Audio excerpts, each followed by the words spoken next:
participando de la decisión, controlando lo que tenemos que controlar y apoyando el crecimiento de Papel Prensa como empresa privada. El rol del Estado en Papel Prensa tiene en este momento tres ejes.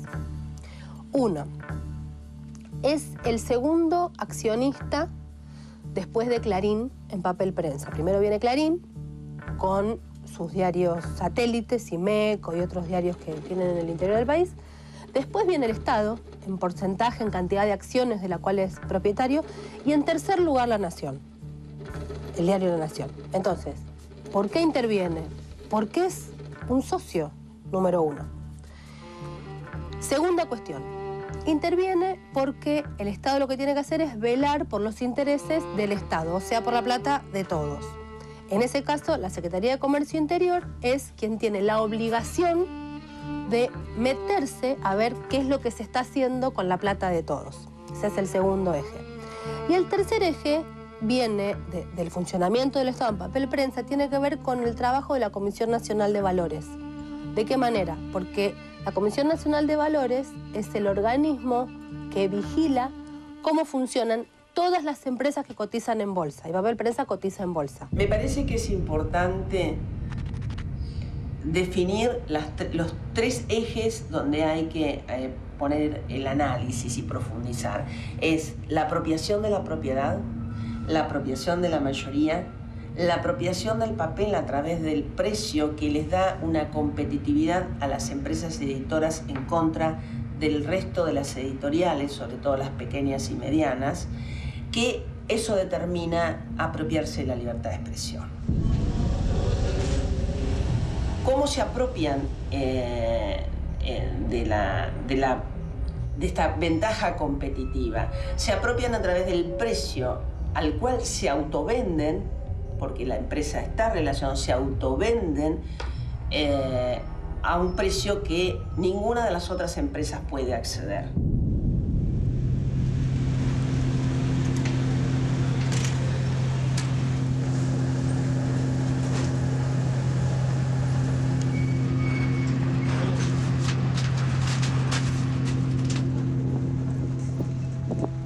En noviembre del año pasado, la empresa cometió una serie de irregularidades en la designación de sus autoridades y en el balance. El balance del año pasado de la empresa estaba firmado por una persona que no había sido debidamente designada como presidente. Eso motivó que la Comisión Nacional de Valores dijera: no, estas decisiones son irregulares.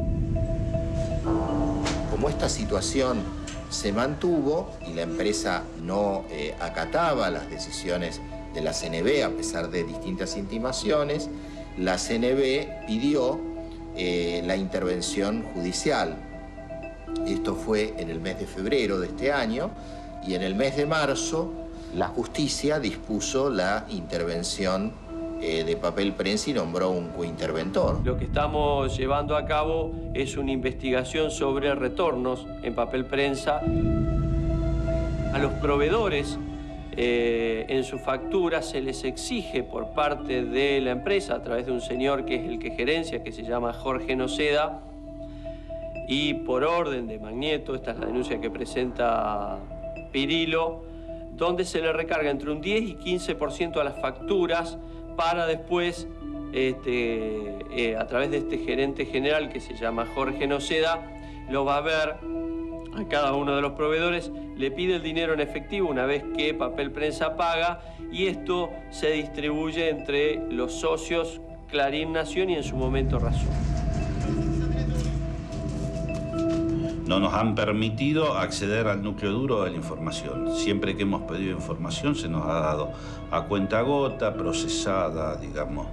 Se nos ha dado muy escasa la información y esa fue la base de la demanda que el Estado hace contra la empresa, que tiene que ver nada más que con acceder a la información. Creemos que somos el Estado argentino que está participando en una empresa que tenemos que defender el bien común y el interés general y para eso tenemos que saber los números de la empresa. Y ese es lo que no nos han permitido acceder.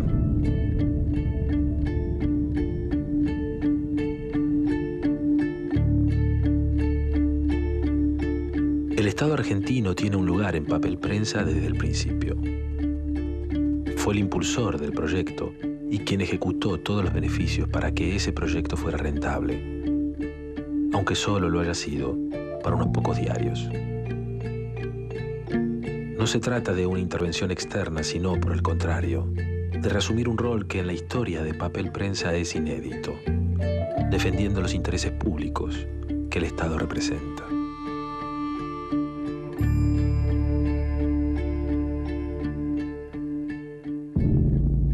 Cuando yo todavía vivía en Nueva York, vinieron a comer a casa un matrimonio que David conocía y me pareció una gente encantadora, que eran mexicanos, él y su mujer. Y después, cuando decidimos ir a México, yo me pongo más en contacto con ellos, sobre todo con la esposa, Teresa, y ella me ayuda a conseguir una casa para vivir en México. Y teníamos una relación muy cercana. Primero yo estaba a cuadras de la casa de ellos, o sea que me ayudaban realmente en todo. Y un día nos invitan a su hacienda, que era un lugar muy, muy maravilloso, donde vemos animales, y en un momento que estamos comiendo, Gabriel Alarcón le dice a David, David, debes vender Papel Prensa porque te va a costar la vida. Lo dice primero muy sorpresivo por lo que estábamos hablando, que se estaba hablando de los caballos y cosas por el estilo. Y segundo, porque yo no sabía de qué hablaba.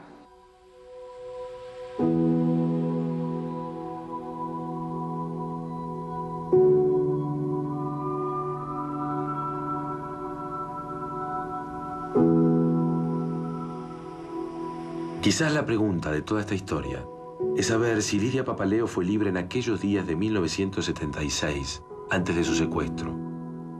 Si pudo, por su propia voluntad, decidir qué hacer con los bienes de su marido y la herencia de su hija. Si pudo, en su país, decidir el destino de esas propiedades. Ella es el centro de este relato. Ahí empieza esta historia, que reúne a grupos económicos con el aparato represivo del Estado. Una historia que hoy empieza a revelarse a partir de dos hechos.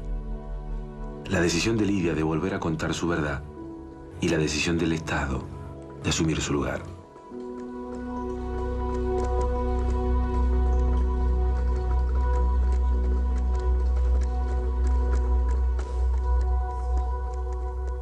A mí me hizo una pregunta, una persona me dijo, ¿usted se sentía que era una mujer libre? Entonces yo dije, desde la muerte de mi marido yo supe que no era más libre.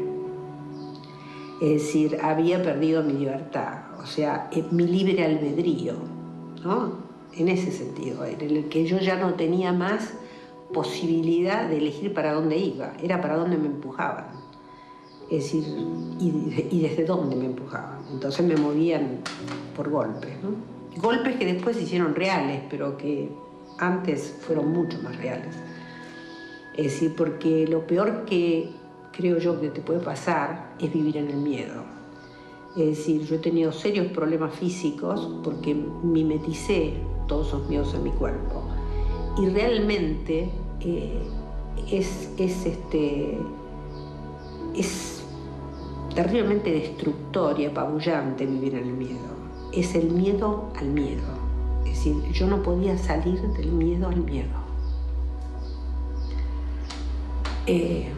Entonces no podía tener libertad. ¿Qué libertad podía tener una persona que tenía miedo?